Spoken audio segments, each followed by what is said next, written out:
ഓം ശ്രീ ഗുരുഭ്യോ നമഃ.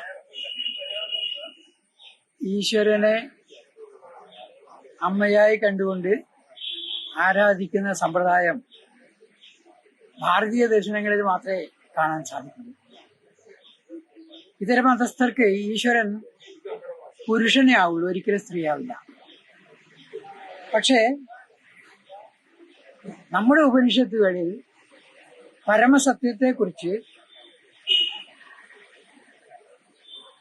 പുരുഷഭാവത്തിലും സ്ത്രീഭാവത്തിലും ഇത് രണ്ടും അല്ലാത്ത ഭാവത്തിലും നമ്മൾ പറഞ്ഞു കാണാറുണ്ട്.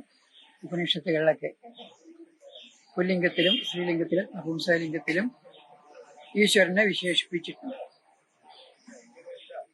അനാദികാലം മുതൽ തുടങ്ങിയതാണ് ഈ ഈശ്വര ഉപാസനയും അതുപോലെ മാതൃസങ്കല്പവും, ശിവനും ശക്തിയും. ആ ശക്തിയാണ് നമ്മൾ മാതാവായിട്ട്, അത് വേറെ വേറെയല്ല, ആരാധിക്കുന്നതും ഉപാസിക്കുന്നതും.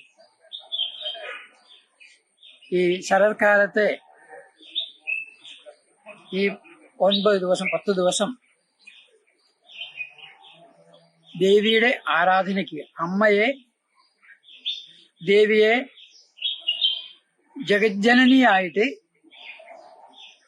ആരാധിക്കാൻ വിശേഷപ്പെട്ട ഒരു കാലമാണ്. അപ്പൊ ഇവിടെ കൊളത്തൂര് അദ്വൈതാശ്രമത്തിൽ ചിദാനന്ദപുരി സ്വാമികൾ അത് ഏറ്റവും നല്ല രീതിയിൽ ആ ആരാധന നടത്താൻ തീരുമാനിച്ചിട്ടുണ്ട്. കുറെ ആളുകൾ ഒരുമിച്ചുകൂടി ഇരുന്ന് പ്രാർത്ഥിക്കുമ്പോൾ അതിന്റെ ഫലം വളരെ കൂടുതലാണ്. അതിൽ ഭാഗഭാക്കാവാൻ പറ്റുന്നവർ വളരെയധികം പുണ്യം ചെയ്തവരാണ്. പുണ്യം ചെയ്തവർക്ക് അങ്ങനെ അതിൽ ഭാഗഭാക്കാവാൻ പറ്റുള്ളൂ. ആ അമ്മയുടെ കാരുണ്യം അങ്ങ് ഉൾക്കൊള്ളാൻ സാധിക്കുള്ളൂ. ഈ സ്വാമിജിയുടെ സങ്കല്പം പൂർണ്ണ വിജയത്തിലേക്ക് എത്തട്ടെ.